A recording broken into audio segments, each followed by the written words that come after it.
এখনো কেন খবরের কাগজে দেখতে পাই, এখনো কেন সংসদ সচিবালয়ে জয় বাংলা স্লোগান দেখতে পাই, এখানে কেন আমাদের গুরুত্বপূর্ণ স্থান সংসদ সচিবালয়ে আগুন দেখতে পাই?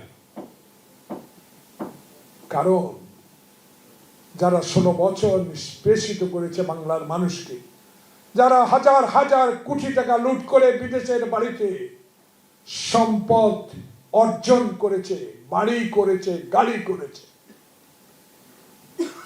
তাদের সহযোগীরা এখনো বাংলাদেশে বিভিন্ন সচিবালয়ে বিভিন্ন পদে পদায়ন হয়ে এখনো ডক্টর ইউনূসের মতো বিশ্বের দরবারে একজন গ্রহণযোগ্য ব্যক্তিকে অসহায়ত্বে ফেলে দিচ্ছে। আমরা তো আপনাদের সমর্থন করি না।